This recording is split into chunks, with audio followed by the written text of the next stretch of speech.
Buenas noches. Agradecemos la gentileza que ustedes han tenido por acompañarnos ya en la clausura de estos 4 días de la semana que Fundación Global Democracia y Desarrollo dedica al maestro en ocasión de los 50 años del ascenso al poder del profesor Juan Bosch. Desde el pasado lunes hemos estado noche tras noche aquí con artistas en todas las manifestaciones del arte. Hemos tenido historiadores, sociólogos, abogados, intelectuales, tratándonos muchos de los aspectos que tienen que ver con el desarrollo del gobierno que encabezó el profesor Juan Bosch, que se inició el 27 de febrero del año 1963. Y esta noche culminamos también con otra noche donde participan también destacados intelectuales, artistas también en diferentes ramas del arte, como todas las noches. Y hoy vamos a iniciar, como hemos iniciado las otras noches, con la presencia cultural, una de las pasiones del profesor Juan Bosch. Por eso agradecemos la gentileza que han tenido todos ustedes por acompañarnos. Está con nosotros el presidente de Fundación Global Democracia y Desarrollo, expresidente de la República Dominicana, el doctor Leonel Fernández.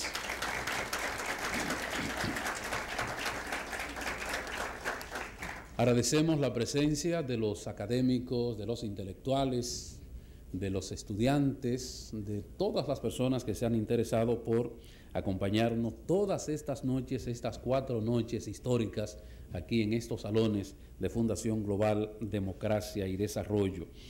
En la galería de Funglode tenemos los retratos del profesor Juan Bosch, una obra del maestro Miguel Núñez, y en el lobby ustedes pueden deleitarse con muchas fotografías que tienen que ver con el desarrollo del gobierno del profesor Juan Bosch de 1963. Iniciamos esta noche, como las otras noches, con la participación poética. Vamos a disfrutar de un video que hemos preparado con Isael Pérez, nativo de La Romana, poeta, antólogo y editor. Actualmente dirige la editorial Santuario. Tendremos también a Félix Villalona desde Villamella, forjado en el Sistema Nacional de Talleres Literarios, y tendremos también a Blanca Cais Barinas de San Cristóbal, activa gestora cultural y la voz femenina que cierra la presencia poética en esta semana de Juan Bosch en Fundación Global Democracia y Desarrollo. Disfrutemos de estos poetas.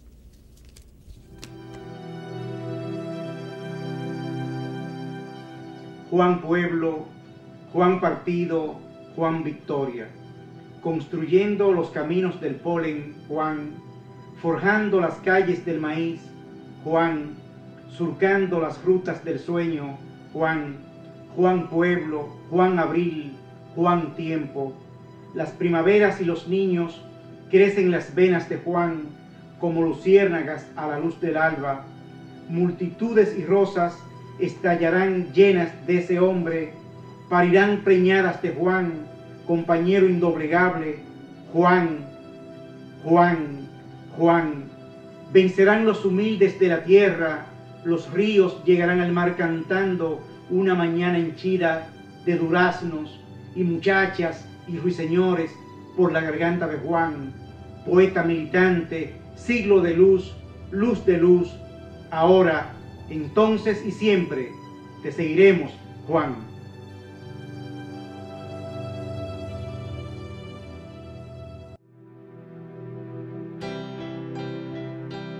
Aprendí con tu decir profundo a tejer fantasmas en carreteras muertas. Mirando la tarde cogitabunda y gris, me descubrí en Luis Pie sentado sobre las hojas secas con el sol tras los cañaverales. Ciertamente la paz fue tu norte musicalizado. Supiste que el oro incitó la masacre, porque el oro tiene sus veneros enfermos. El indio Aymara, de corazón ingenuo como un niño, sueña aún con las señales de humo, persigue sus huellas por las sabanas del tiempo y con su acanelada cara regresa al puerto de origen. He llorado tus mismas lunas, descubrí tras los temblores el gemir de Miché, recorro las soleadas carreteras del este, los centrales de azúcar, voy por los rieles oxidados, por donde alguna vez pasó la ciega esperanza herida. Mi razón atina en que te fuiste sin irte. La mujer de la que hablaste viene con su velo gris a susurrarme tu arcano indescifrable, el que incorporaste e hizo de tu vida un tránsito eterno.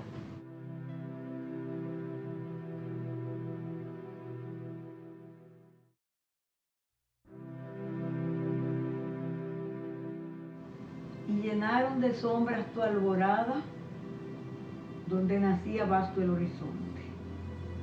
Apagaron las luces de los sueños y dejaron las sombras de lo incierto. Se quedaron vacías tantas manos que llevaban un ramo de esperanza. Detuvieron tu andar hacia el futuro, llenándolo de escombros y maletas. ¿Por qué ese día aciago no lloraron el mar, la tierra, el cielo estremecidos? ¿Por qué, Juan Bosch maestro, no encontramos tu senda en el vacío ya perdida?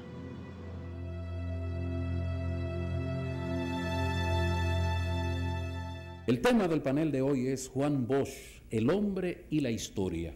El moderador es el director ejecutivo de Fundación Global Democracia y Desarrollo, el doctor Marco Herrera, y participan el doctor Rafael Alburquerque, ex vicepresidente de la República Dominicana, y Manolo Pichardo, quien es diputado al Parlamento Centroamericano.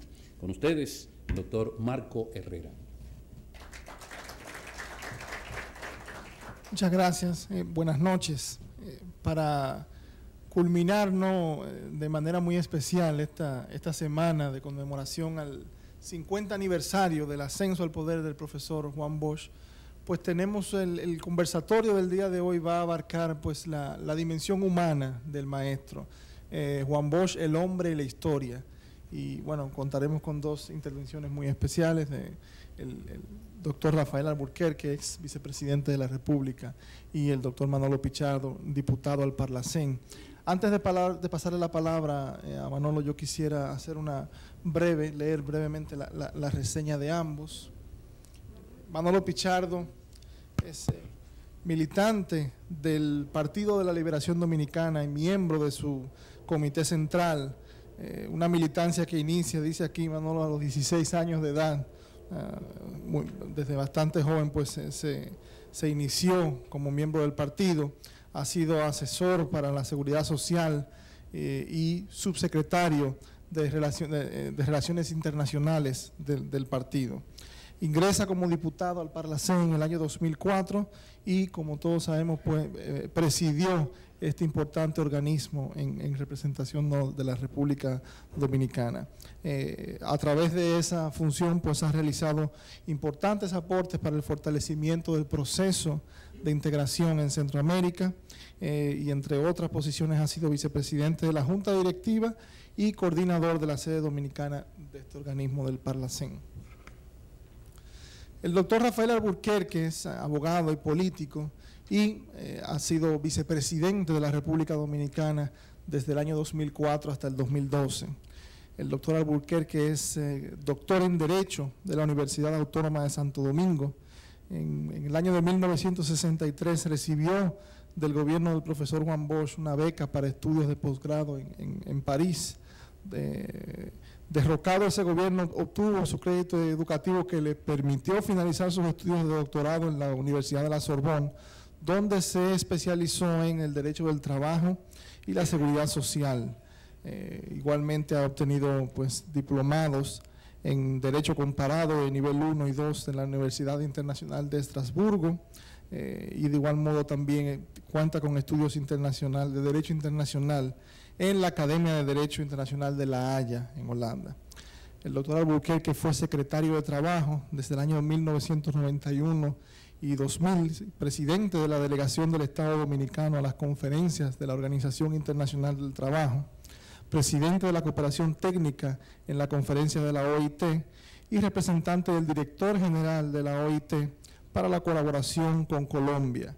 Igualmente, pues, fue parte de la comisión redactora del Código de Trabajo de la República Dominicana y del reglamento de aplicación de este código. Igualmente, el doctor Alburquerque fue secretario general del Partido de la Liberación Dominicana por un periodo muy importante en su historia, desde el 79 hasta aproximadamente el 83, que podemos decir que fue una época de consolidación del PLD, posterior a las primeras elecciones en las que participa formalmente. Pues creo que una época muy importante que abarcó el periodo en el cual el doctor Alburquerque fue secretario general y persona muy cercana y muy allegada a Juan Bosch, por lo cual escucharemos con mucha atención la dimensión humana de Juan Bosch, el hombre que nos va a ofrecer. Vamos a pasarle la palabra para iniciar este conversatorio a Manolo Pichardo.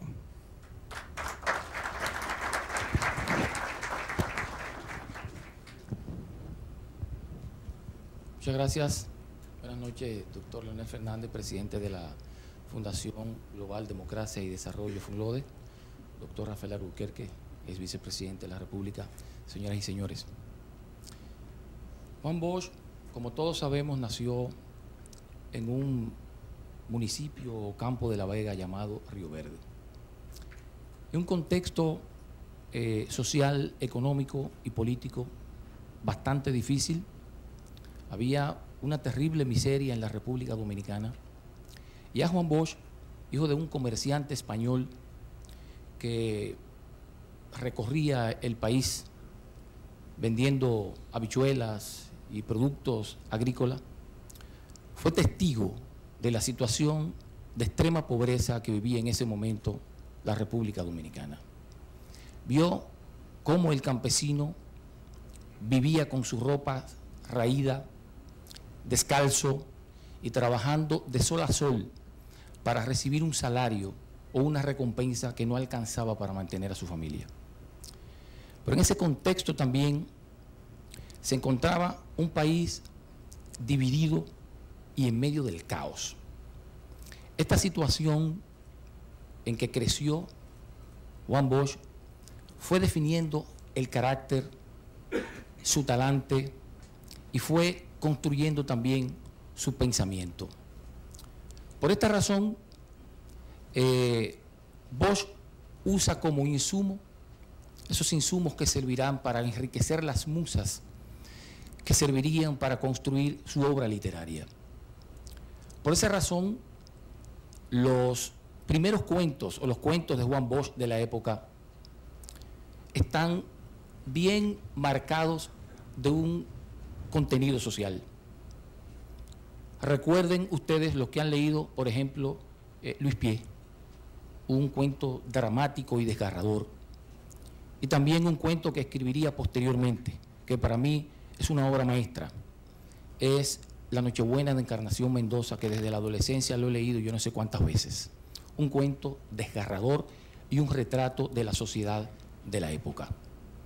La Mañosa, además de retratar la situación que vivía la República Dominicana en la época con relación a la pobreza, a la miseria que vivía el país, retrata lo que era la situación de caos que se vivía en ese momento.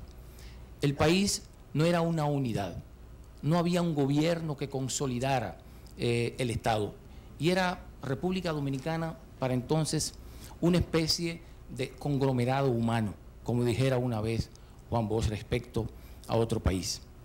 En ese contexto, Juan Bosch nace, y en su obra literaria, en sus cuentos, en La Mañosa, se revela lo que era Juan Bosch, se revela la sensibilidad social de Juan Bosch. Pero Juan Bosch no solo escribió cuentos, y no solo escribió novelas, y aunque pocos saben, Juan Bosch también escribió versos, escribió poesía. Quizás el poema más conocido de Juan Bosch es La Gaviota, a propósito de haberla musicalizado un compañero de celda y artista dominicano conocido llamado Julio Gotró, que musicalizó La Gaviota. Pero recientemente, en una producción que preparara Manuel Jiménez, musicalizó una serie de poemas de Juan Bosch, y entre ellos encontré algo interesante y que revela que en Juan Bosch había una combinación de un pensador, un intelectual y un hombre de acción. Este poema dice lo siguiente: yo quiero ser entre los hombres hombre, yo quiero ser entre los sabios sabio, quiero llegar a donde Dios se esconde y al mismo Dios arrebatarle rayo. Eso explica este poema, estos versos revelan por qué razón Juan Bosch a los 63 años de edad decide abandonar un partido para construir otro. Y decide abandonar un partido para construir otro, rompiendo todos los pronósticos de que no era posible, en medio de una situación de bipartidismo, donde se disputaban el poder el Partido Revolucionario Dominicano, del cual fue fundador en 1939, y el Partido Reformista Social Cristiano. A fuerza de tesón, logró construir un partido como el de la Liberación Dominicana, que como el PRD se enraizó en el sentimiento popular. Juan Bosch recorrió prácticamente todos los géneros literarios. Además de escribir cuentos, hizo 2 novelas, hizo poesía, como dije, aunque nunca se recogió en un libro, pero están dispersos sus poemas por ahí. Escribió la biografía Hostos, escribió una biografía a Rey David, y en sus ensayos abordó temas diversos, temas históricos, económicos, temas políticos, temas sociales, temas religiosos, temas filosóficos. Quiero contar una anécdota, como se trata de hablar de la parte humana de Bosch. Ocurrió conmigo cuando tenía aproximadamente 13 o 14 años. Yo estaba en la iglesia, visitaba permanentemente la iglesia evangélica, y en una mañana me pongo a leer la biografía de Rey David.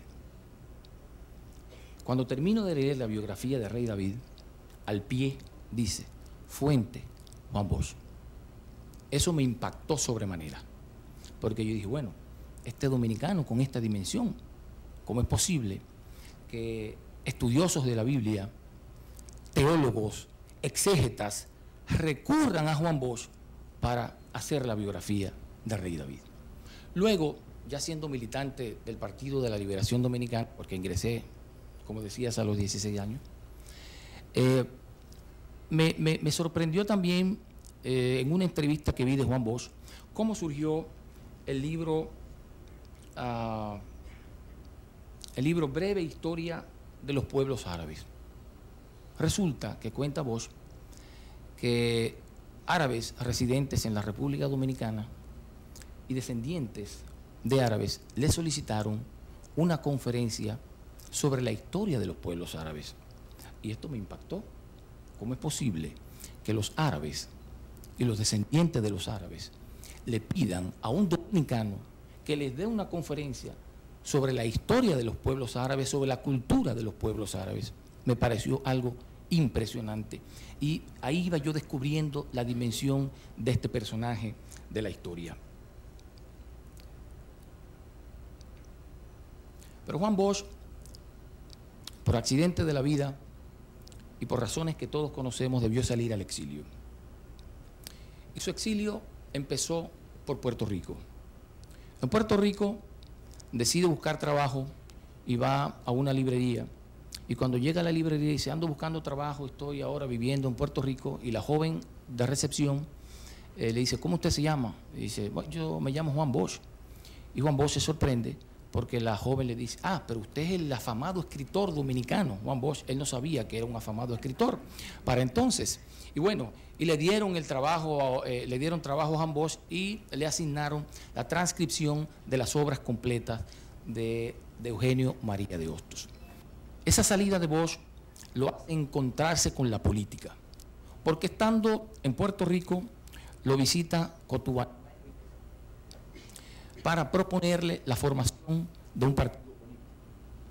Y bueno, la edición de las obras completas de Bosch luego se trasladan a Cuba y ahí se involucra en la actividad política y forman el Partido Revolucionario Dominicano para luchar contra la dictadura de Rafael Leónidas Trujillo. Pero resulta que este hombre de las dimensiones que ya conocemos llega a la República Dominicana y se encuentra con el panorama aquel. Recientemente ajusticiado el dictador, un movimiento político llamado Unión Cívica Nacional, liderada por Viriato Fiallo, que en principio decía que eso no era un partido, que no era un partido político, sino un movimiento cívico que no tenía ninguna pretensión de luchar por el poder. Y Unión Cívica Nacional era una organización antitrujillista que en cierto modo fomentaba el odio y la venganza contra el trujillismo. Pero existían otros partidos políticos. Los historiadores me corregirán, pero yo creo que estaba también el 14 de junio ya para la época, ¿o no?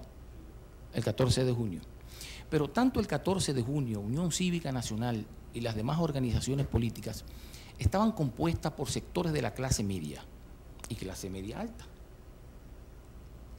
Nadie hasta ese momento, ni Trujillo, ni los antitrujillistas, sean progresistas o no, habían tomado en cuenta el pueblo. Juan Bosch, conocedor de la composición social de la República Dominicana, sabe que los dominicanos, en su gran mayoría, no saben leer en cerca de un 60%, quizás más de un 60%, que la mayoría del pueblo dominicano no tenía ningún nivel de instrucción y de escolaridad. Conociendo esto, sabía que por esas razones y por el nivel de ignorancia que había en el pueblo dominicano, el pueblo era trujillista. Si vemos las imágenes, vemos al pueblo llorando cuando Trujillo fue ajusticiado. Él sabía eso, conocía la realidad del pueblo dominicano, conocía la psicología del pueblo dominicano por conocer su composición social. Conociendo esto, elabora un discurso de reconciliación nacional y no atacó a Trujillo, ni atacó el trujillismo. Pero además, conociendo la composición social del pueblo dominicano, sabía que tenía que utilizar un lenguaje llano, un lenguaje que llegara. Y Bosch, conocedor del impacto de la comunicación, puso un programa llamado Tribuna Democrática, que todos ustedes, yo creo que todavía está Tribuna Democrática, no lo sé. Y todos los días, Juan Bosch, durante 15 minutos, empezaba un diálogo con el pueblo. Un diálogo desde el maestro hacia los alumnos, explicándole qué era la democracia, qué eran los partidos políticos, por qué era necesario organizarse en un partido político, cómo funcionaba un país. En fin, era la escuelita, todos los días, al mediodía. Ese pueblo, que nadie lo tomó en cuenta, nunca sintió que Juan Bosch lo estaba tomando en cuenta, y el Partido Revolucionario Dominicano. A pocos días de iniciarse las charlas en Tribuna Democrática, empezaron a hacerse las filas en el local del Partido Revolucionario Dominicano. La gente quería ser parte de ese proyecto. Juan Bosch se ganó el corazón del pueblo dominicano. Y a partir de entonces, ese partido empezó a enraizarse en el corazón y en el sentimiento popular. Por eso Juan Bosch gana las elecciones con un 60% de Fiallo. Pero Juan Bosch no solo utilizaba el lenguaje llano para llegar al pueblo dominicano, sino que en sus alocuciones también graficaba un poco lo que decía, y hablaba de los tutumpotes para referirse a los ricos, y hablaba de los hijos de Machefa para referirse a los pobres, para que la gente entendiera el tema de la lucha de clases y todas estas cosas en un lenguaje sencillo. Pero no solo se preocupaba él por hablar un lenguaje que lo entendiera el pueblo llano, sino que a los dirigentes del partido se lo exigía. Y él escribió en uno de sus libros, en el libro Crisis de la Democracia de América en la República Dominicana, lo siguiente: eso entraña una traición a la ética revolucionaria. Repito, dice Juan Bosch, que esas gentes en sus peroraciones por radio habitualmente usaban esta expresión: eso entraña una traición a la ética revolucionaria. Les hacía fijarse que la palabra entraña significaba para el pueblo intestino de animales, lo cual en su lengua se decía mondongo, que la palabra ética no quería decir nada para la masa popular y que si alguna persona de ese sector social la tomaba en cuenta era por el significado de tísica que se le daba en ciertas zonas. De manera que la frase "eso entraña una traición a la ética revolucionaria" quería decir para la gente del pueblo el siguiente disparate: ese mondongo, una traición a la tísica revolucionaria. Desde luego, para el pueblo, eso era lengua árabe. Esa fue la razón, una de las razones, esa empatía, esa conexión con el pueblo dominicano que llevó en esa coyuntura al profesor Juan Bosch a alcanzar la presidencia de la República. Juan Bosch, como todos sabemos, asciende al poder en febrero de 1963. No quiero hablar de su gobierno porque la parte que nos toca es otra, pero sin embargo quiero señalar algunas cosas. Bosch asumió el discurso, como dije, de la democracia y de la justicia social y la justicia económica. Eso caló en el pueblo dominicano. Y recuerdo una frase de Bosch, no sé si al juramentarse, creo que sí, donde dijo que mientras él fuera gobierno, no sé, estoy parafraseando, no perecerá la libertad. Una vez escribió un artículo James Herman hablando de que los gobiernos se parecen a la cabeza, a quien los dirige. Y decía que el día antes de Juan Bosch juramentarse, estaban las fuerzas represivas torturando y persiguiendo al pueblo. Minutos después de Juan Bosch juramentarse, esas fuerzas trujillistas que torturaban, perseguían y maltrataban al pueblo dominicano, no le pusieron un dedo. Y decía en ese artículo: horas después del golpe de Estado a Juan Bosch, esos mismos militares que horas antes de juramentarse Bosch, maltrataban, atropellaban y perseguían al pueblo, minutos después de Juan Bosch asumir la presidencia, jamás tocaron ni con el pétalo de una rosa al pueblo dominicano, estaban reprimiendo al pueblo. Pero Bosch, después de ser derrocado, sale al exilio y su derrocamiento lo hace poner en cuestionamiento la democracia. Y su pensamiento se transforma. No quiero hablar del pensamiento político de Bosch, porque yo creo que ya lo han tocado aquí anteriormente, pero Bosch, cuando regresa, decide transformar al Partido Revolucionario Dominicano en un partido de cuadros para el proyecto que él había concebido después del derrocamiento en septiembre de 1963. Ese proyecto se frustró. Bosch pensó transformar ese partido en una escuela de cuadros, en un partido de cuadros con los círculos de estudio. Allí empezó a funcionar la revista política, Teoría y Acción, que luego funcionó en el Partido de la Liberación Dominicana, el doctor Rafael Albuquerque vivió esa época.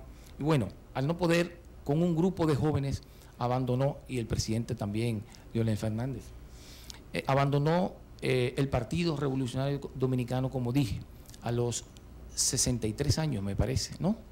Y una cosa curiosa que quiero compartir con ustedes: el PRD se funda en 1939, el Partido de la Liberación Dominicana en 1973, y llegan al poder exactamente a los mismos años de haberse fundado. O sea, al mismo tiempo de haberse fundado, creo que fue a los 23 años que llega al poder el PRD, y a los 23 años llega al poder también el Partido de la Liberación Dominicana, de la mano del doctor Leonel Fernández. Pero bueno, Juan Bosch, como esa combinación de intelectual, pensador y hombre de acción, que a los 63 años decide formar una organización política, con su tenacidad rompió el bipartidismo. Se fue con un grupo de muchachos, bueno, para la época el doctor Rafael Albuquerque era un muchacho, el presidente Fernández también era un muchacho. Bueno, y era un grupo de muchachos y ese proyecto empezó con un grupo de muchachos. Y la sociedad se burlaba de Bosch. Jamás pensaron que iba a construir un partido tan formidable como el que construyó. Y jamás pensaron que esa organización política se iba a enraizar en el corazón del pueblo como lo hizo el Partido Revolucionario Dominicano. Y lo logró. Y Juan Bosch, como dice el poema que leímos hace un ratito, arrebató el rayo en el 1939, quedándose con el liderazgo del Partido Revolucionario Dominicano. Arrebató el rayo en 1962, ganando las elecciones presidenciales. Arrebató el rayo creando un partido formidable que hoy por hoy ha transformado la República Dominicana. Y arrebató el rayo en el 1996, cuando el Partido de la Liberación Dominicana alcanzó la presidencia de la República de la mano del doctor Leonel Fernández. Yo creo que me estoy extendiendo, pero para terminar, antes que me paren, quiero compartir con ustedes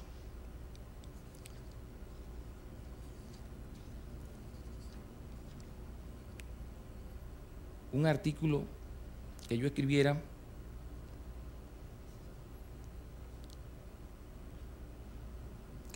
hace un tiempo a propósito de la lectura de un libro que me regalara Despradel Cabral, que fue una compilación de cartas que le dirigió Juan Bosch a Peña Gómez entre 1970 y 1972. Y allí se revela el Juan Bosch humano, y allí se revela el tamaño de Bosch. Y yo le puse ese artículo precisamente así, el tamaño de Bosch. Se lo voy a leer para terminar aquí.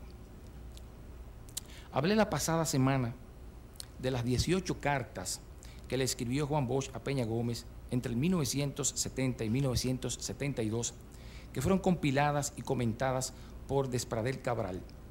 Me detuve en una fechada el 20 de noviembre del último año de la década iniciada en 1961, por ser una copia de una manuscrita que por demás me ayudó a encontrar la respuesta a una pregunta que me venía haciendo desde los años 80. En esta, como en las restantes, vi crecer el tamaño de Juan Bosch, pues en sus trazos inconscientemente, el maestro desnudaba su interior y desde él traslucía su humanidad, su sensibilidad social, su condición de líder político completo. En aquellas líneas, sin proponérselo, revelaba la estructura de su pensamiento social y político, sus sueños cargados de planes redentores, su entusiasmo patriótico. Lo importante es que sin ser discursos elaborados para el consumo de las masas, siendo comunicaciones que no procuraban ir más allá de lo que privadamente se le puede decir a un amigo o un hijo, como con frecuencia le llamaba a Peña Gómez, destilaba la pureza que guardaba en sus entrañas, la franqueza con que se acometían sus proyectos. Por ello, un hallazgo que no pude pasar inadvertido es que entre ellas y lo que públicamente expuso no había divorcio.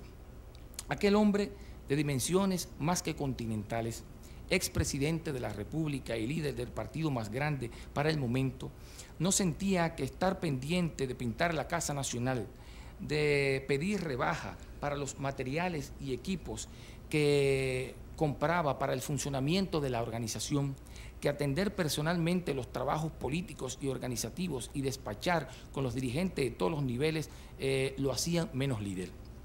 Estaba pendiente de todo como un mortal cualquiera. De ahí que procurara, en la medida de lo posible, resolver los problemas que en el orden material afectaban a los dirigentes de su partido. No se quedaba en el Olimpo recibiendo los loas e instrumentalizando a los cuadros y militantes, utilizándolos para luego patearles, manipulando el ejercicio de la política para que las cosas parezcan como camino de una sola vía. No es extraño leer entonces lo siguiente. Cito una carta de Juan Bosch. Mariotti, te lleva $100 que he podido conseguir vendiendo unos libros míos. Joaquín le llevó a la comadre 50 pesos que le pediste para ella. Y aprovecho que él sale mañana para París para llevarte $75, así como una carta para Patricio también con $75. Tus hijos están bien y no le ha faltado la ayuda mensual que le lleva José. Tranquilízate pues. Termina la carta de Juan Bosch. En aquellas cartas queda claro que el líder de verdad, sin par, patriota, honesto, humano, inteligente, solidario, creador de líderes, constructor de futuro, forjador de hombres nuevos, por ser tan grande, fue tan sencillo, fue tan mortal. Muchas gracias.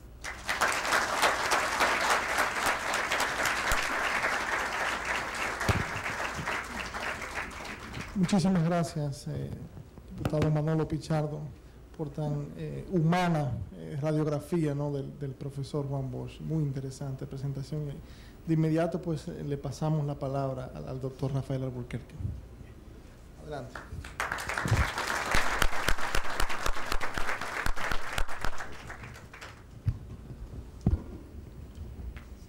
Doctor Leonel Fernández, presidente de Funglobe, presidente de la República, don Marco Herrera, Manolo Pichardo, compañeras y compañeros, dirigentes del Partido de la Liberación Dominicana, amigas y amigos todos. Manolo, y ya Marcos Herrera lo señalaba, habló y nos hizo una brillante exposición sobre la dimensión humana del profesor Juan Bosch. Debería yo, pues, trillar un camino similar, pero prefiero, ya que se ha hecho en las noches previas, referirme a esa dimensión humana, pero situándola precisamente en la época en que a Juan Bosch le tocó gobernar. Aquí hemos oído versiones más o menos coincidentes, aunque con algunos matices de diferenciación. Y creo que para poder situar realmente lo que fue don Juan en su dimensión política, en su dimensión humana, para aquella época de hace 50 años, lo primero que debemos tomar en cuenta es el contexto, el entorno político histórico de la época. Esa frontera imperial que luego él describiría magistralmente en esa obra que tituló de Cristóbal Colón a Fidel Castro, El Caribe, frontera imperial. Esa época que le toca gobernar desde el punto de vista internacional es una época de crispación, de polarización de las fuerzas capitalistas lideradas por los Estados Unidos y las fuerzas comunistas que estaban, pues, dirigidas por la Unión de Repúblicas Socialistas Soviéticas. Debemos recordar que para el 1 de enero de 1959 Batista llegaba al país con el triunfo de la Revolución Cubana de Fidel Castro, que 6 meses después, el 14 de junio, llegaba al país la expedición de Constanza, Esterohondo y Maimón, que en enero de 1960 esa clase media, esos jóvenes de clase media, muchos de ellos hijos de funcionarios del régimen de Trujillo, pues son apresados en ese complot que es descubierto, que lleva a la cárcel y a la tortura a cientos y cientos de dominicanos, y que en enero ya de 1961 hay un rompimiento de relaciones diplomáticas de los Estados Unidos con Cuba. Es en ese contexto que eligen a Juan Bosch el 20 de diciembre, como se ha dicho aquí, creo que la noche anterior, apenas 2 meses después de octubre del 61, que es cuando se produce la gran crisis que nos lleva casi a una conflagración nuclear entre Cuba y los Estados Unidos. Hay pues una época de crispación, de polarización, de una lucha tenaz en contra de todo lo que pudiera significar un movimiento de corte izquierdista, socialista o comunista.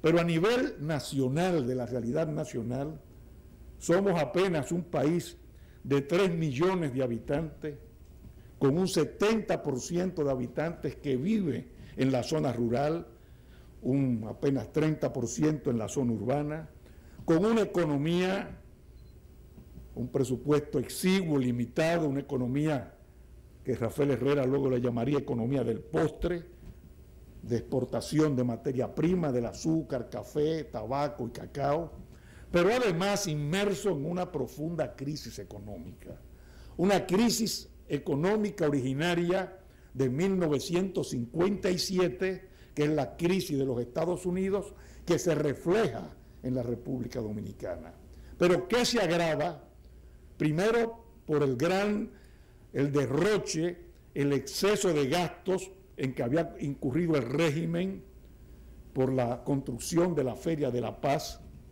luego las sanciones económicas que se habían decretado en agosto de 1960 por el atentado a Betancourt, que había sido pues organizado desde territorio nacional por el régimen de Trujillo, y además porque los Estados Unidos, con una forma de sancionar a Cuba, habían decretado también un embargo azucarero que, por supuesto, como fue un embargo no específicamente contra Cuba, sino contra las dictaduras, también afectó a la República Dominicana. La situación de crisis económica era de tal naturaleza que yo recuerdo para esa época un rumor que corrió.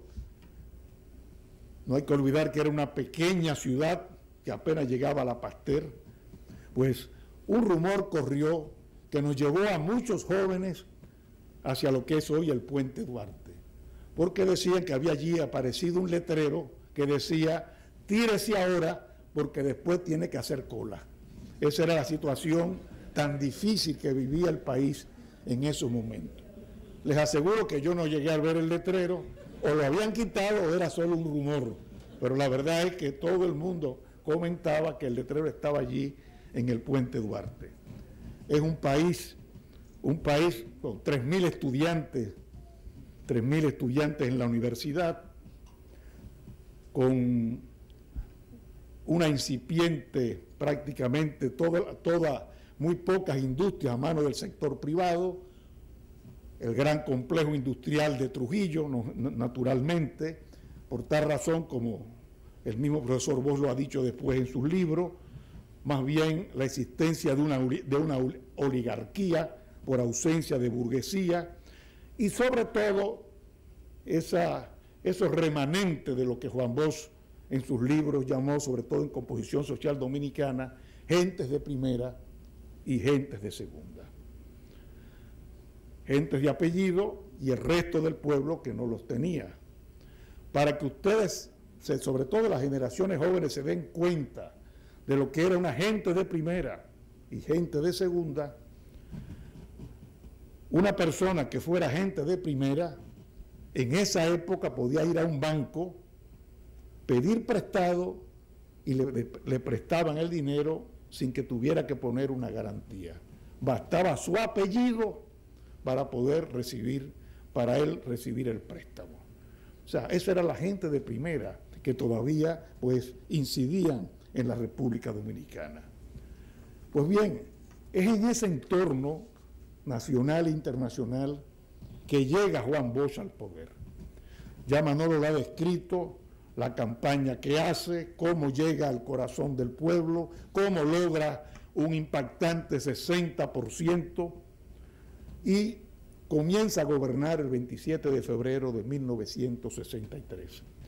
Y yo creo que en ese gobierno hay dos ejes que son fundamentales: el eje de la democracia y el eje de la justicia social. El eje de la democracia lo define Juan Bosch en uno de sus primeros discursos, en el que, para que ustedes vean ya cómo va señalando lo que sería el derrotero de su gobierno, en el que dice: los dominicanos no se imaginan siquiera lo que es una democracia.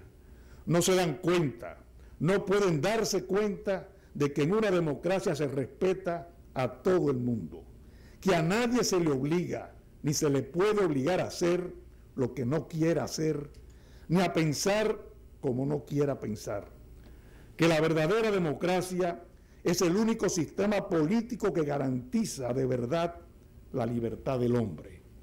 Libertad para vivir sin miserias, libertad para educarse, libertad para pensar como le parezca mejor, libertad para ejercer la religión que le guste.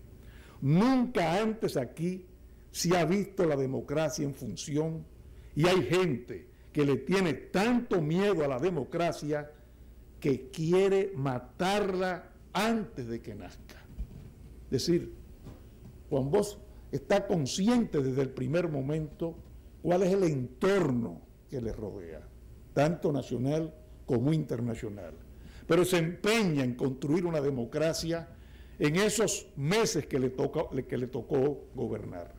Y por esa razón insiste, como sustento de la democracia, en mantener un gobierno que va a defender a rajatablas lo que significaba las libertades públicas. Libertades para que cualquier persona pudiera expresarse, pudiera manifestarse, pudiera oponerse a su gobierno, pero al mismo tiempo un respeto absoluto a las ideas de cada quien. No solamente a lo que podría pensarse a la izquierda, al movimiento de izquierda, sino también desde el punto de vista de los que habían gobernado en la época de Trujillo. A Juan Bosch se le critica mucho, por ejemplo, que ordene pedir un pasaporte a favor de Joaquín Balaguer, que estaba en esos momentos en el exilio, y cuando se le critica, responde diciendo: si hay libertades públicas en la República Dominicana, la libertad es para todos, y por tal razón el doctor Joaquín Balaguer tiene derecho como dominicano a tener un pasaporte. Pero la crítica más dura es precisamente las libertades que otorga a la izquierda, al movimiento comunista, las barreras que impedían el regreso de exiliados de izquierda, de ideología comunista o de izquierda simplemente, pues caen esas barreras, pueden entrar libremente todos los exiliados dominicanos, importando poco cuál es su ideología, y naturalmente, ya aquí creo que José lo narraba, Manolo Tavares Justo, como líder del partido del 14 de junio y de la clase media dominicana, se moviliza libremente, da conferencias en diversos ayuntamientos. El profesor Dato Pagán puede abrir una escuela, y cuando se le responde y se le exige el porqué de esas libertades públicas frente a los comunistas, y aquí viene la dimensión humana de Juan Bosch, dice: comunismo y democracia son dos fuerzas en lucha. Todo el que proponga la democracia está evitando que el país caiga algún día en manos de comunistas. Donde hay democracia no puede haber comunismo. Nunca habrá comunismo en Suecia, en Suiza, en Inglaterra, en Canadá, en Estados Unidos. El comunismo solo ha triunfado en países donde había tiranías, como en Rusia, China, Yugoslavia, Cuba. Y puede surgir en países donde haya mucha miseria y no se haga justicia social, con métodos democráticos.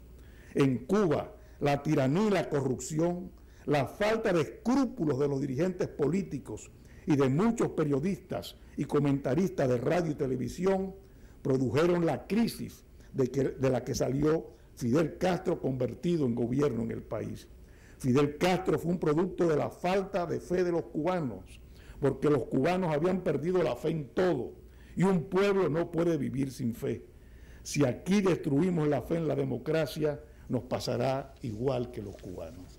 Y por eso mantiene, pues, en una forma, vamos a decir, intransigente, esa libertad absoluta para derecha e izquierda. Yo recuerdo, pues siendo un muchacho de la juventud del Partido Revolucionario Dominicano,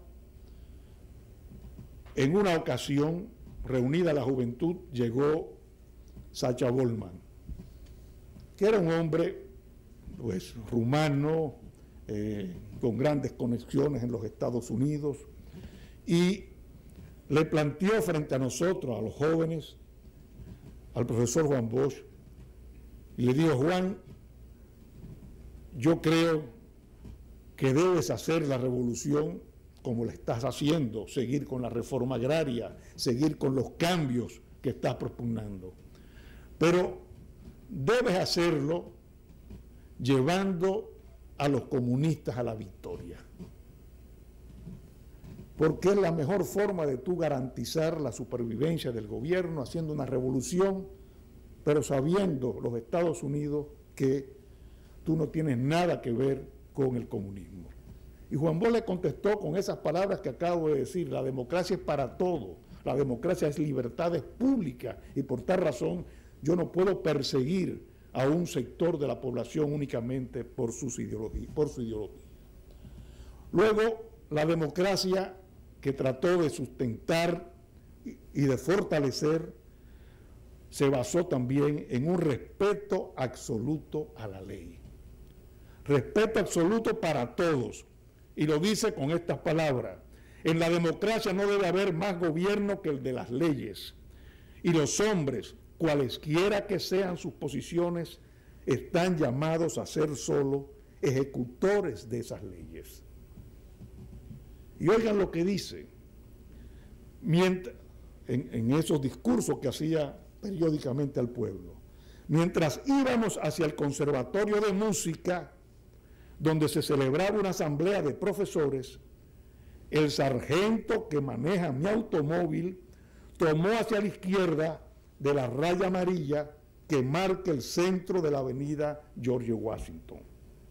Y le dije: sargento, pase a la derecha, que el primero que tiene que cumplir la ley en este país es el presidente de la República. La ley tiene que cumplirse, y ya dijimos una vez aquí que entre los que tienen que cumplir la ley no hay privilegios. Todos los dominicanos, incluyendo el presidente, deben respetarla.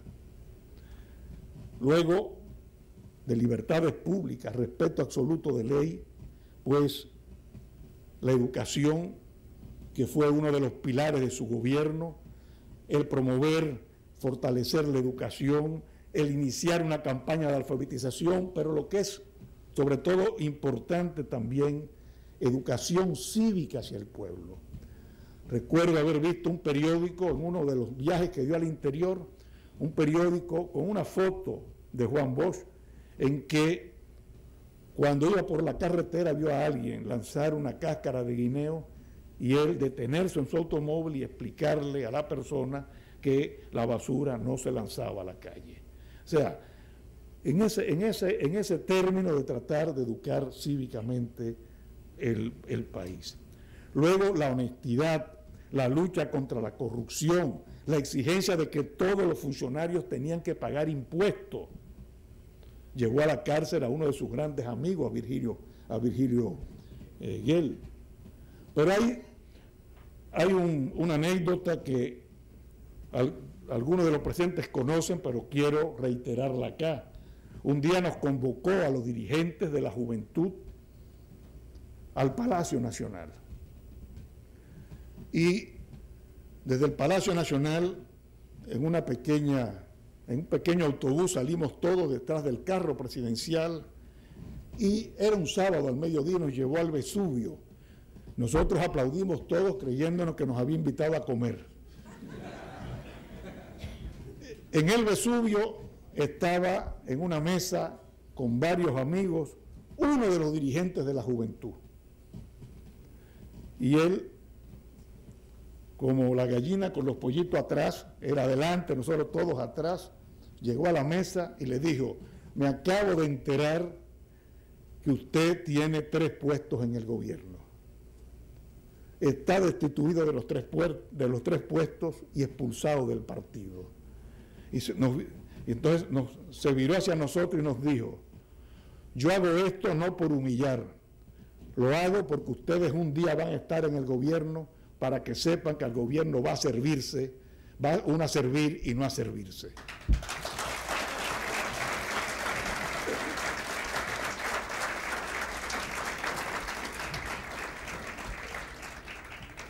Luego se dedicó a organizar el pueblo. Y es un punto que no lo he oído acá, y yo creo que José lo debe recordar. Era un pueblo eminentemente campesino y creó lo que llamó FENERCA, la Federación de Hermandades Campesinas, con la cual trató de organizar a todo el campesinado en el país. Y por último, en esa acción de fortalecimiento de la democracia, la humildad. La humildad que él mismo lo señalaba: el presidente debe ser humilde, la democracia tiene que ser humilde, pero no débil, señalaba. Y esa humildad lo mostró en todos los aspectos. Trató, frente a la parafernalia que estábamos acostumbrados, lo que vivimos en la época de Trujillo, 31 años de boato, de parafernalia, pues trató de ir al extremo opuesto. Ya lo señalaba aquí Roberto Casá: en el palacio se brindaba Maví y agua de coco, no bebidas alcohólicas, se negó a colocarse la banda presidencial, se juramentó no dentro del Congreso Nacional, sino fuera, en el Congreso Nacional, en contacto con el pueblo, como él decía. Se negó a utilizar placas oficiales, pidió a todos los funcionarios placa privada para que la pagaran de su bolsillo, y lo que llegó ya hasta el extremo fue de que también se detenían los semáforos, y de vez en cuando necesitaba lustrarse, limpiarse los zapatos, pues yo lo vi con mis propios ojos, bajaba solo desde el Palacio Nacional hasta el Parque Independencia que le limpiaran los zapatos. Acuérdense que había venido de un exilio de Costa Rica, donde hay ese tipo de democracia, y él quiso, bueno, pues tratar de oponerse a esa parafernalia, a ese boato del gobierno de Trujillo, haciendo ver que la democracia era un régimen de servicio y de humildad. Pero una democracia no solamente política, sino también una democracia de tipo económico con justicia social. Eso lo vimos ya, no lo voy a repetir, en la Constitución que promovió a partir del 29 de abril de 1965, en que por primera vez incorporan los derechos sociales a la Carta Sustantiva de la Nación. No voy a hablar de esos temas. Anoche tuvimos una rica experiencia de todos esos derechos sociales que incorpora a la Carta Sustantiva de la Nación. Inicia la reforma agraria, inicia la construcción de viviendas populares con lo que él llamó las Villas de la Libertad, y 2 medidas que son fundamentales: la ley del tope del azúcar y la ley de plusvalía. La primera, que estableció que cuando el precio del azúcar exportado excediera de 5.62,5 por quintal, todo el exceso será retenido por el gobierno como impuesto de rentas internas, cuando excediera de $5.82 el quintal. Y luego la segunda, con las palabras de él, hemos enviado al Congreso Nacional una ley de plusvalía para que no se beneficien las personas privadas de las obras que se hacen en el país con los dineros del pueblo dominicano.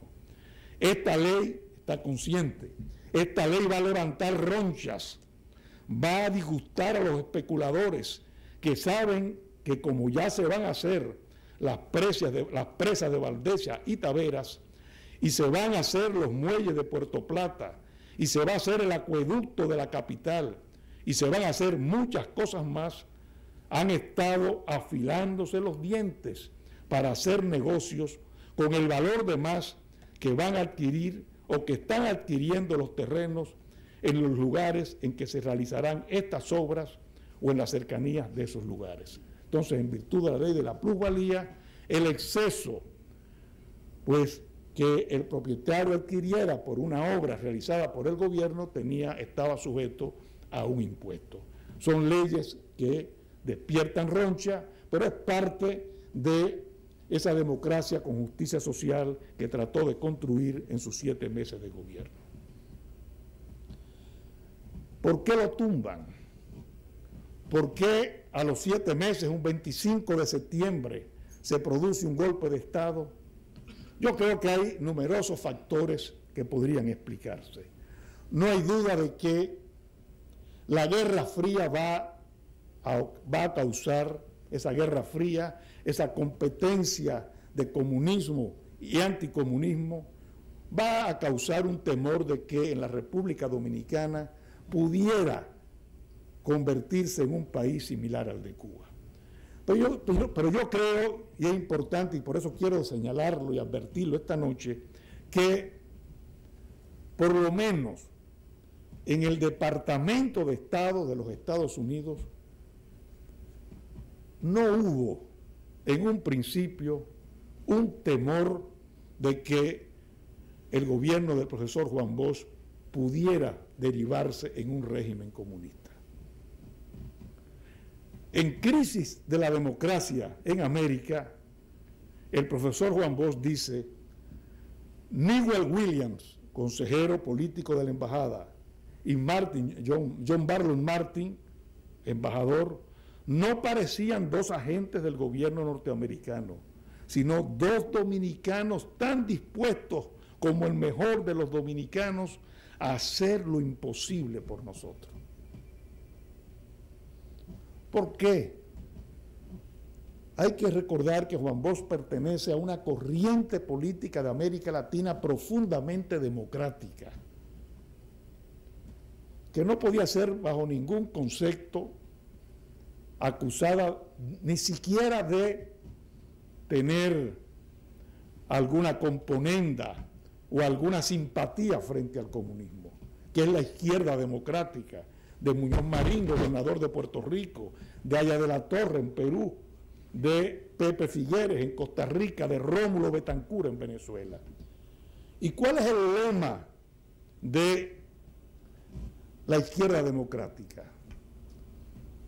No queremos libertad sin pan, no queremos pan sin libertad, queremos libertad con pan para una América unida. Es decir, en el propio lema se está señalando, pues, la equidistancia tanto frente a una democracia sin justicia social o a un régimen dictatorial, porque la izquierda democrática surge precisamente como un movimiento en contra de las dictaduras, de la tiranía de la época. De manera que creo que el gobierno de Juan Bosch más bien puede buscarse una esperanza de que pudiera establecer en el país, por la vía democrática, un régimen que pudiera combatir la pobreza, que pudiera combatir las injusticias sociales y que pudiera servir de contraposición al régimen cubano que los Estados Unidos combatían. Pero en ese mismo libro de Crisis de la Democracia en América hay un capítulo que es bien interesante y que Juan Bosch después lo aclara, y es la llamada invasión a Haití por León Cantave. Al profesor Bosch le llama la atención de que cuando el gobierno toma acción, él ve a León Cantave, que supuestamente regresa de Haití, pero lo ve con saco, con traje y corbata. Y en el libro mismo se pregunta, qué extraño, todos los demás han regresado a la República Dominicana en trajes de faena y este hombre está vestido como si fuera a una fiesta, a una recepción. Esto habrá que aclararlo en su oportunidad. Más adelante, pues, en otros escritos de Juan Bosch, él señala que cuando él pidió una investigación de estos campamentos que habían en el país sin conocimiento del gobierno, y pidió una investigación ante la Organización de Estados Americanos, el gobierno norteamericano que los había auspiciado y propiciado se asusta y entonces provoca el golpe de Estado. Bien, pero no hay duda de que en crisis de la democracia en América el planteamiento es muy claro, porque habla también de todo lo que significaba en esos momentos la Alianza para el Progreso del presidente Kennedy en beneficio de los países de América Latina. Yo creo que habría que buscar los papeles de la época. Sabemos todos de que desde un principio los militares comenzaron a conspirar, probablemente ayudados por los consejeros militares de la embajada, pero no era la posición del Departamento de Estado. Posición que comienza a variar cuando Juan Bosch se niega precisamente a entrar en ese juego entre comunismo y anticomunismo y se niega rotundamente a perseguir a las fuerzas comunistas en la República Dominicana, que no tenían ninguna importancia, que estaban reducidas totalmente, eran jóvenes de clase media, que estaban tan confundidos que en un principio militaron en la Unión Cívica Nacional. Como era una agrupación patriótica, se podría ser miembro del 14 de junio y al mismo tiempo miembro de la Unión Cívica. Y todos los dirigentes y miembros del 14 de junio eran miembros también de la Unión Cívica e incluso dirigían y controlaban el Comité del Distrito de Unión Cívica Nacional. Yo recuerdo perfectamente, y esa es la visión del maestro, que en mayo, cuando desaparece por el ajusticiamiento Trujillo, en agosto, había organizado en San José de Costa Rica un seminario para 55 dominicanos, 25 jóvenes del 14 de junio, 25 jóvenes del PRD y 5 de la Unión Cívica Nacional. El viaje se hizo en un avión charter de la CDA, Compañía Dominicana de Aviación, pero hubo 5 que quedamos para viajar 2 días después del charter vía Miami. Entre esos estaba Milagro Ortiz y la doctora Cela Morel, que hace poco falleció. Y yo recuerdo que cuando llegamos estos 5 a San José de Costa Rica, era la hora de almuerzo, don Juan nos invitó a Milagritos, Ortiz Bosch y a mí a hacer la sobremesa. Yo acababan ya de almorzar. Me preguntó quién yo era. Bueno, conocí a mi padre. Y cuando le hablé de Unión Cívica, de repente me dijo: puedes estar seguro de que muy pronto será partido político. Y yo le dije: óigame, no, es una agrupación patriótica, los partidos son el 14 de junio. El PRD dice: no, eso se ha constituido para convertirse en un partido político. Y me explicó las razones. Y evidentemente fue partido político. Bueno, y los jóvenes nuestros, idealistas del 14 de junio, militaban en la Unión Cívica, como militaba yo, creyendo, bueno, que era una agrupación patriótica y que uno podía tener la militancia política y la agrupación patriótica que era la Unión Cívica. Pues el golpe de Estado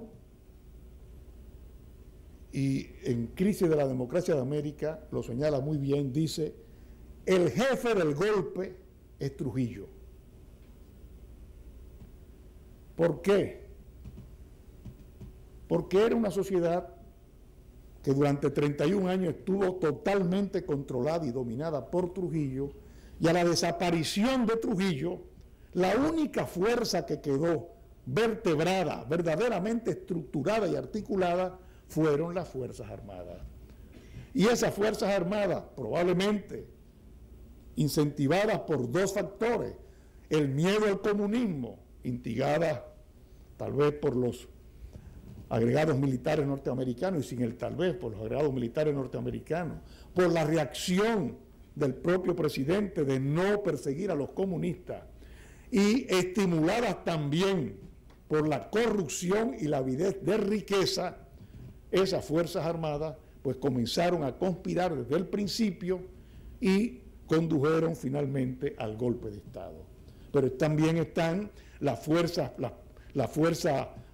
oligárquica del país, que lógicamente rechazó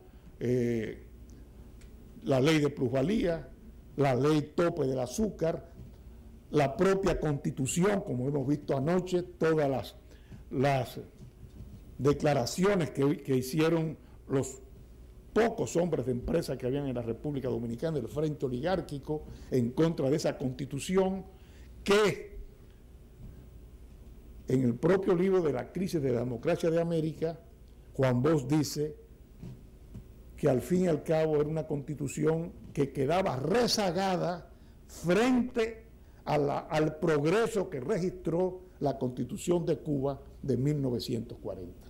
Es decir, él mismo entendía que esa Constitución del 29 de abril del 63 podía todavía ir mucho más lejos que lo que decía la Carta Sustantiva. Por supuesto, también la Iglesia, con manifestaciones de reafirmación cristiana, que estuvieron básicamente rebeldes a la nueva Constitución por dos razones. Una, porque quisieron incluir en la Constitución el concordato. Tanto Monseñor Panal, el obispo de La Vega, como Monseñor Orrelli, el obispo de San Juan, visitaron en ocasiones distintas al profesor Juan Bosch para pedirle incluir el concordato en la Constitución del 63. Y la respuesta de Bosch fue: esto es un gobierno demócrata, hablen con el Congreso Nacional, porque nosotros como Poder Ejecutivo no podemos intervenir en los asuntos internos del Congreso. Y dos, un artículo que señalaba que también fue pues muy criticado, que la enseñanza debía fundamentarse en la ciencia. Es lo único que decía. Luego la cuestión de que filiación natural y filiación legítima eran iguales, tenían los mismos derechos, que la unión de ellos tenía los derechos económicos que tenía un matrimonio. Bueno, ahora en el 2010 se ha hecho, y yo creo que PRI no vio nunca mítines de reafirmación cristiana frente al Congreso. O sea, ya habíamos cambiado, pero eso fue también motivo de preocupación, y junto con los factores, con los sectores económicos, también la Iglesia pues jugó también un papel, o sectores de la Iglesia, un papel fundamental. La propia gente de primera, la propia llamada par gente de primera, todas en la Unión Cívica Nacional, se mostraron totalmente renuentes a participar en el gobierno. Si nosotros vemos la composición social del gabinete del profesor Juan Bosch, con excepción de Andresito Freite y luego García Godoy, que fueron ministros de Relaciones Exteriores, todos los demás o eran exiliados, totalmente desconocidos, o gente de una extracción humilde, limitada, no gente de apellido, de primera. Y me consta que Juan Bosch ofreció incluso puestos en el ministerio a los partidos que le adversaron, a personas, a personeros de la gente de primera, pero todos estaban pues dentro de la Unión Cívica Nacional y no aceptaron. Y luego, del lado de la izquierda, un 14 de junio que se negó a ir a elecciones, que entendía que era un gobierno de derecha, un gobierno reaccionario, y que desde el primer momento le hizo también una fuerte oposición al gobierno. El golpe se dio y se cumplieron las palabras que Juan Bosch había dicho en un discurso, porque sabía lo que venía. Dice en este discurso poco antes del golpe: ahora, señores, si el pueblo dominicano no sabe defender su gobierno, merecerá entonces que tumben a este gobierno. Pero quiero desde esta noche que sepan que si tumban a este gobierno es para eso, para cobrar el dinero de los precios excesivos del azúcar. Precios excesivos que no han sido provocados por mayores inversiones, por mayor capacidad técnica, sino por circunstancias ajenas a la voluntad de la South Puerto Rico Sugar Company y ajenas a la voluntad nuestra. Y efectivamente, ese día del golpe no hubo movilización ninguna. Alguien ha dicho, no hubo movilización alguna porque el partido que lo llevó al poder fue cerrado. Efectivamente, Juan Bosch había ordenado no el cierre de los locales del partido, sino que los locales del partido se convirtieran, mientras él gobernaba, en escuelas de alfabetización para que contribuyeran con el programa de alfabetización que estaba llevando a cabo.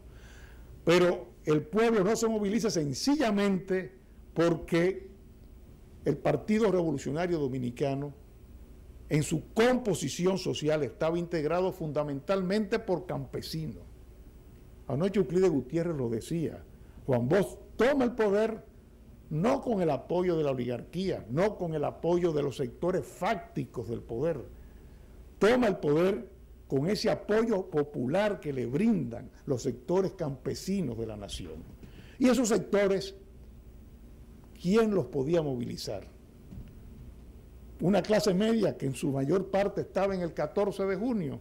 Había muy pocos miembros de la clase media dentro del Partido Revolucionario Dominicano. En la propia universidad, a mí un día Juan Bosch me llamó y me dijo: acabo de hacer contacto con un dirigente juvenil de Barahona que parece que tiene alguna organización universitaria. Iban a realizarse las primeras elecciones de la universidad, elecciones estudiantiles. Bueno, con este dirigente me lo presentó, comenzamos a trabajar y al final resultó que no tenía nadie en la universidad. La universidad de 3.000 estudiantes estaba dividida entre la fuerza marxista-leninista representada por Fragua y la fuerza demócrata cristiana representada por el bloque revolucionario universitario cristiano. Nosotros éramos 10 gatos, 60, y yo recuerdo que cuando íbamos a hablar al alma mater, Armando Hopper era el presidente de la Federación de Estudiantes Dominicanos, yo era secretario general, y Armando, cuando hablaba, o hablaba yo, nos presentábamos al alma mater, como insulto, los estudiantes nos gritaban: Juan Bosch Miolán, Juan Bosch Miolán, para no dejarnos hablar. Ese era el insulto de todos los estudiantes en el alma mater. Para yo poder hablar, yo me inventé una frase que ahora la quiero repetir. Yo les decía a los estudiantes: si le tienen miedo a mis palabras, ¿qué será a las balas de la reacción? Y entonces así se callaban y yo podía comenzar a hacer mi discurso. Pero éramos una minoría. En las primeras elecciones, de 25 miembros que tenía el comité ejecutivo, sacamos 1. 12 eran de Fragua, 12 demócratas cristianos, muy equilibrada la fuerza, y 1 que quedó en el medio de esos 24, que fue electo en la Facultad de Derecho y es quien les habla. Yo era solo ahí con 24 personas totalmente en contra. Ese es el panorama, esa es la situación. dan el golpe de Estado. Con eso voy a terminar, Marco. Y la pregunta es, bueno, ¿qué hace que un hombre de una profunda vocación democrática, un hombre de la izquierda democrática, pues vaya evolucionando hasta levantar las banderas marxistas y crear un partido como el Partido de la Liberación Dominicana, incluso con toda una concepción histórica, un análisis de la historia fundamentado en el marxismo? Bueno, todos sabemos que sale del país después de 1966. Él mismo dice que comienza a estudiar los textos marxistas. Y yo creo que hay un hecho para mí fundamental. Si nosotros analizamos lo que sucede aquí en el 1965 con la revolución, la insurrección que se presenta, la posibilidad de la vuelta a la constitucionalidad sin elecciones y las negociaciones que se emprenden entre los Estados Unidos, las fuerzas reaccionarias, las fuerzas de Camaño y el propio Juan Bosch, exiliado en Puerto Rico. Vincho Castillo anoche lo recordaba en otro aspecto. Juan Bosch propone incluso a Antonio Guzmán para la presidencia de la República. No está interesado ni siquiera en que se reponga el gobierno presidido por él, sino sobre todo que se vuelva a la constitucionalidad y que podamos volver a ese tránsito, a esa lucha por la democracia y la justicia social. Y sacrifique, y dice, no, que sea Antonio Guzmán. Bueno, no se pudo. Las negociaciones fueron muy tensas, fueron muy duras, pero todavía Juan Bosch anhelaba pues una vuelta a la democracia con el Partido Revolucionario Dominicano. Yo creo que ya los estudios que hace, los documentos que se van revelando de cómo ya en el curso del gobierno comienza el embajador norteamericano a tomar distancia por el hecho de que no quiso perseguir a los comunistas, eso lo lleva precisamente a las posiciones marxistas. La misma situación de los primeros 12 años del gobierno del doctor Joaquín Balaguer, todo eso lo lleva a la conclusión de que va a ser muy difícil que pueda prosperar la democracia en la República Dominicana. Y de ahí su tesis de la dictadura con respaldo popular. Y de ahí que en las elecciones del 70 hable de un matadero electoral. Es más, ahí están ya los documentos desclasificados. En el 66 se niega a ser candidato a la presidencia. Se niega. Y envía emisarios a tratar de convencer, por ejemplo, a Camaño, que estaba en Londres, para que Camaño fuera el candidato, a Secundino Gil Morales en La Romana para que fuera el candidato, a Antonio Guzmán, porque la convicción era muy clara. Si los norteamericanos intervinieron para impedirme yo regresar, entonces ¿para qué voy a ser candidato? Y declaraciones que muestran esa gran calidad humana del profesor Juan Bosch, cuando los americanos le dicen, pues nosotros no nos retiramos del país, si usted no va, decide ir precisamente para que los norteamericanos se retiren del país. Pero no hace campaña, prácticamente se queda en su casa, sabiendo que iba a perder las elecciones. Pero ya a partir de ahí, se va a París y viene todo un cambio. Incluso, ahora lo podemos decir, incluso envía jóvenes del partido a adiestrarse en la milicia revolucionaria a China comunista y a Corea, porque entendió que no había posibilidad alguna ya de democracia en la República Dominicana. Bueno, las circunstancias fueron variando.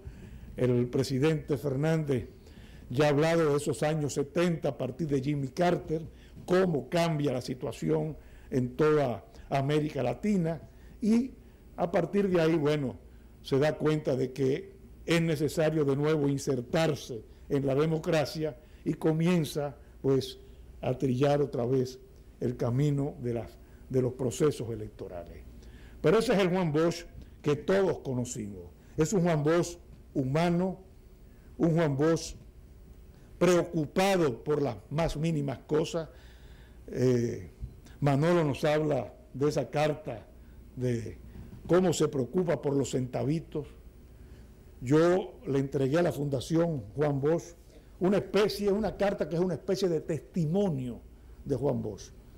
En un viaje que hizo a Cuba, donde iba a ser tratado por lo que él entendía, él creyó que era una enfermedad, un cáncer, una enfermedad maligna, y me llamó y me dijo, yo era secretario general, ten esta comunicación, y si no regreso, para que sirva de testamento, repartiendo sus bienes. Y la carta decía,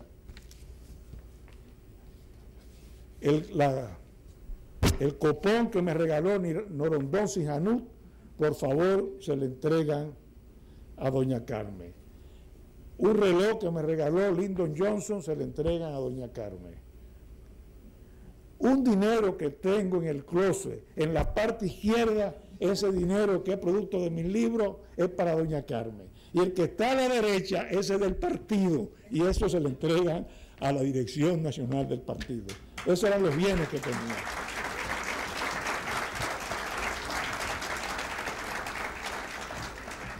Como ustedes saben, la casa se la regaló el partido, o sea, no fue un hombre realmente preocupado por bienes materiales.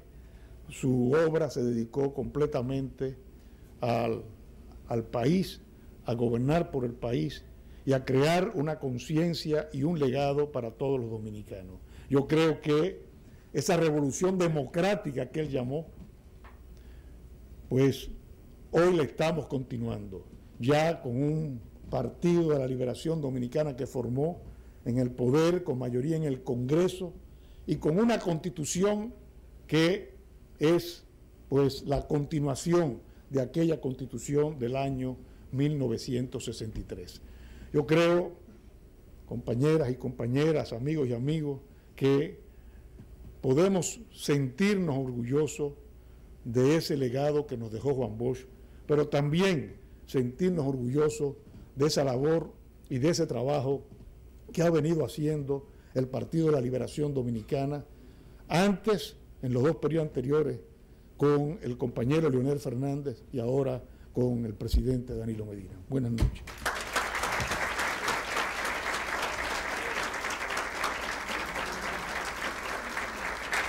Bueno, ya como hoy es la noche final de esta semana en honor al profesor Juan Bosch en ocasión del 50 aniversario del ascenso al poder, queremos agradecer a una serie de personas que su trabajo ha hecho posible que podamos tener con el esplendor que hemos disfrutado esta semana dedicada a don Juan. Carlos Mena ha sido el coordinador de todo lo que tiene que ver con los artistas, la participación artística y cultural.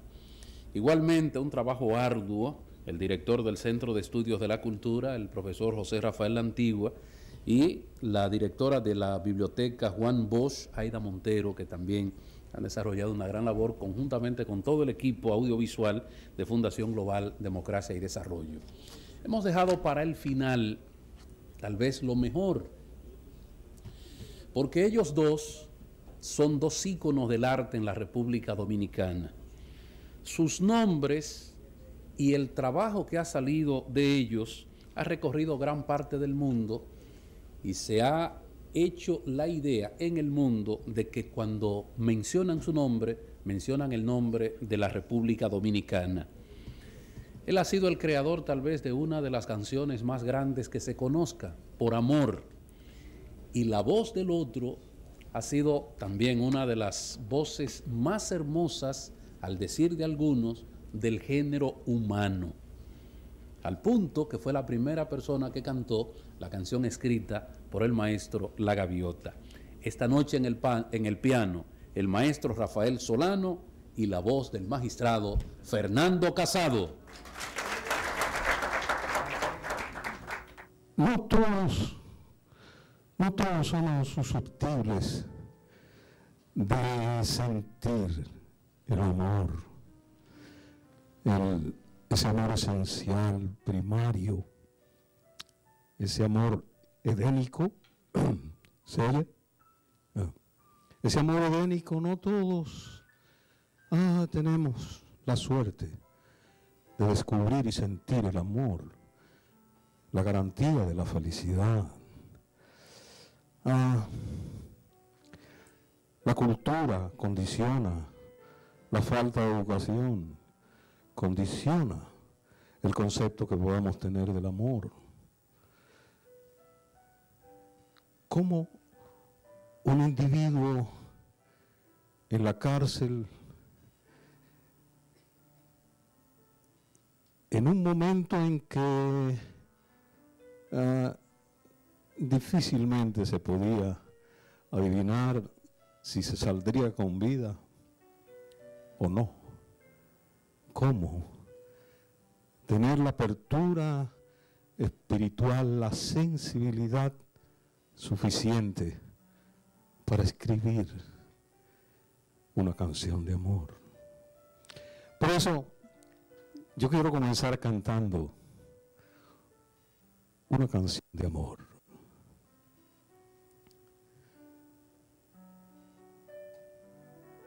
Somos novios, pues los dos sentimos mutuo amor profundo, y con eso ya ganamos lo más grande de este mundo.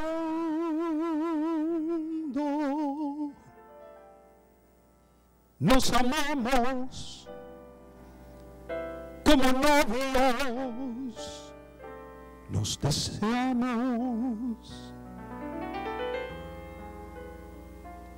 y otras veces, sin motivo, sin razón, nos enojamos.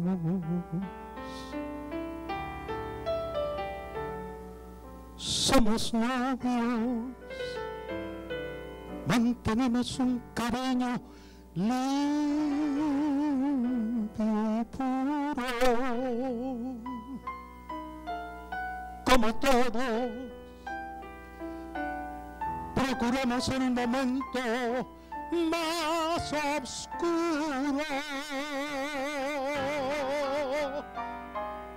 para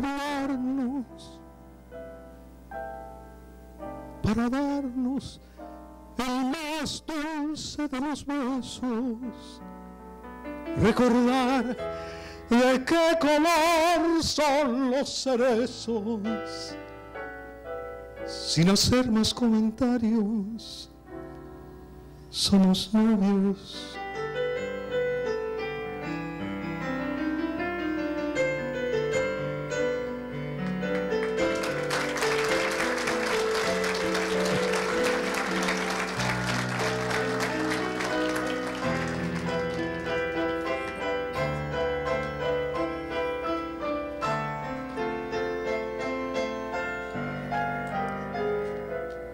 Para hablarnos, para darnos el más dulce de los besos, recordar de qué color son los cerezos, sin hacer más comentarios.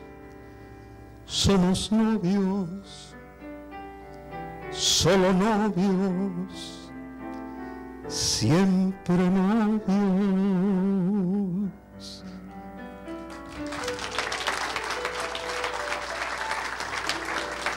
Oh, qué canción bella.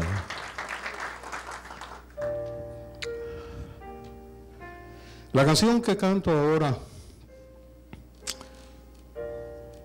parecería una canción corriente y no lo es. Y no lo es porque el compositor quiso hacer una canción con un sentido poético diferente. Parecería una canción de amor, y lo es. Y solo al pronunciar la palabra final del último verso, podremos darnos cuenta de a qué o a quién le estamos cantando.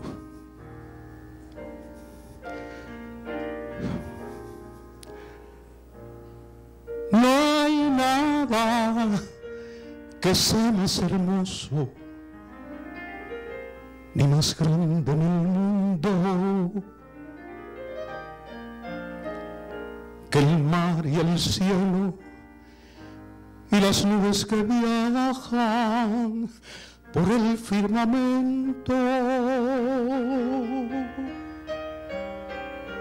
La lluvia que pinta de verde a la primavera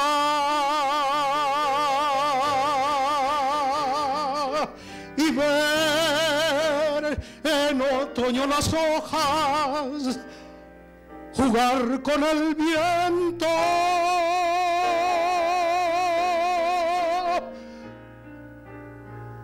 Al viejo sentado en el parque, viviendo un recuerdo,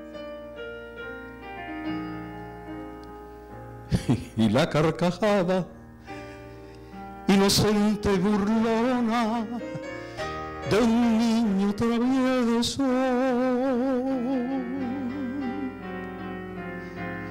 Y a todas las cosas sencillas,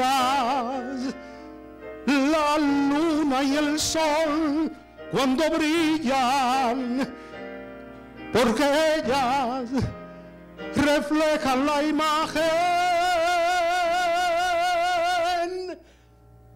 de Dios.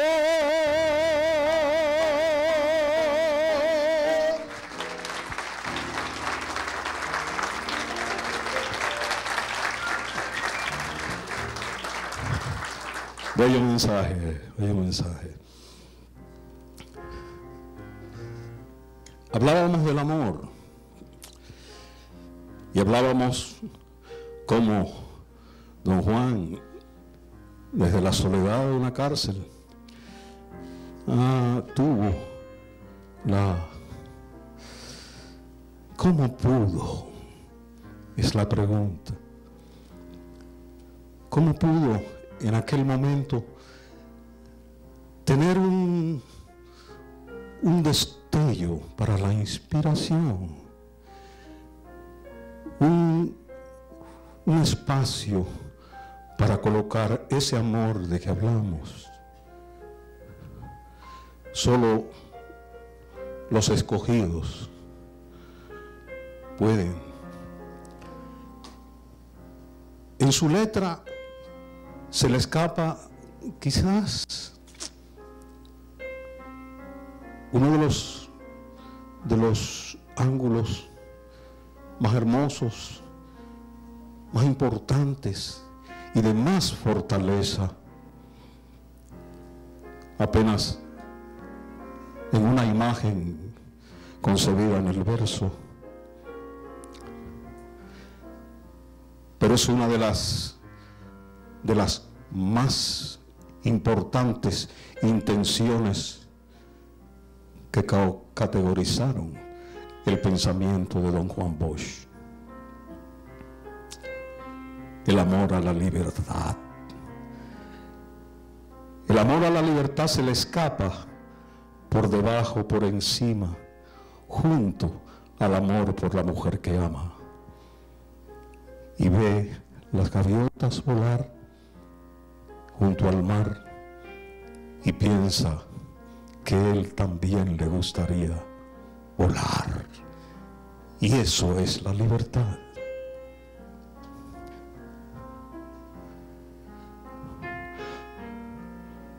Junto a la reja de mi blanca celda, el mar despeina su melena azul. Veo cómo se alza la gaviota y vuela como afanosa de volverse luz, como afanosa de volverse luz.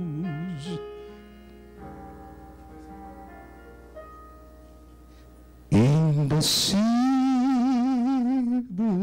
anhelo de tener las alas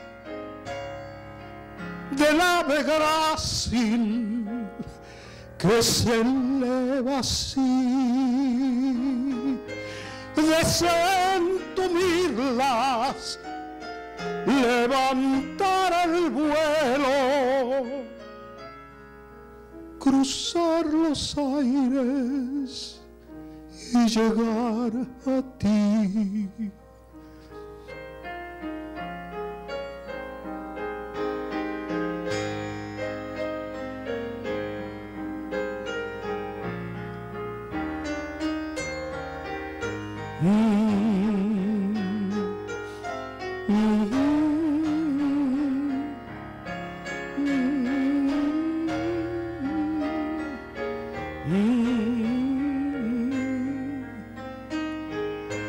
De sentirlas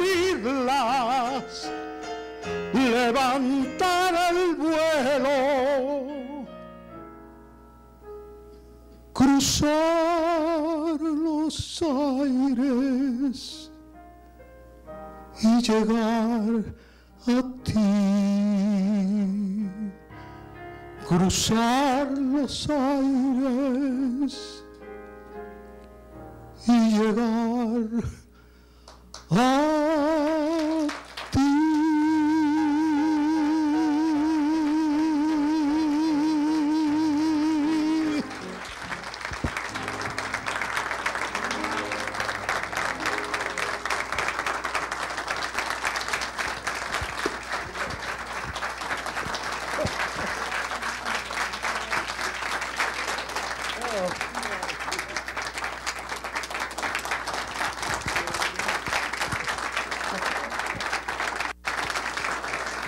Hombre, gracias.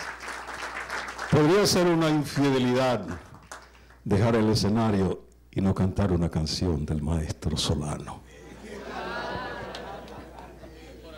¿Perdón?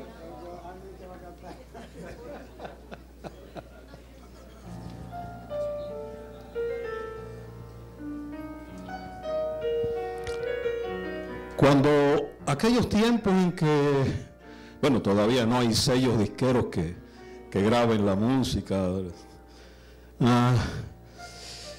En aquellos tiempos yo recuerdo que creamos un sellito disquero, se llamaba GADA, Grabaciones de Artistas Dominicanos Asociados. El nombre es impresionante, pero era 10 pesos que tenía Nini, 7 pesos que tenía yo, 14 pesos que tenía de Filló, y con eso le hacíamos un disquito a uno de ellos, y con lo que se vendía entonces le hacíamos el disquito al otro, y así. Y yo le pedí a Solano que me escribiera una canción. Me da la impresión de que se ha quedado como uno de esos clásicos inolvidables de la música dominicana. Un atardecer, cuando no haya sol y que el mar se ve ya sin su color, en la oscuridad donde nadie va, que no se oiga más que tu respirar, voy a hacer que en un solo suspiro me entregues la vida, para adorarte con fiebre en los labios, saciarte de besos,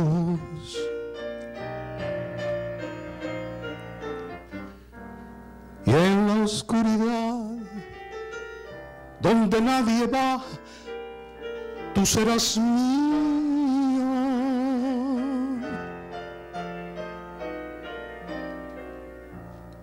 Y un atardecer en el mes de abril, cuando los capullos se quieren abrir, prenderé tu cuerpo con mi fuego ardiente, y aunque tus pupilas ya no puedan verme como un sueño, será cuando sientas que ya estás vencida.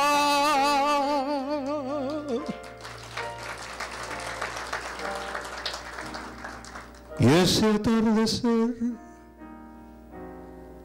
en la oscuridad, tú serás mía.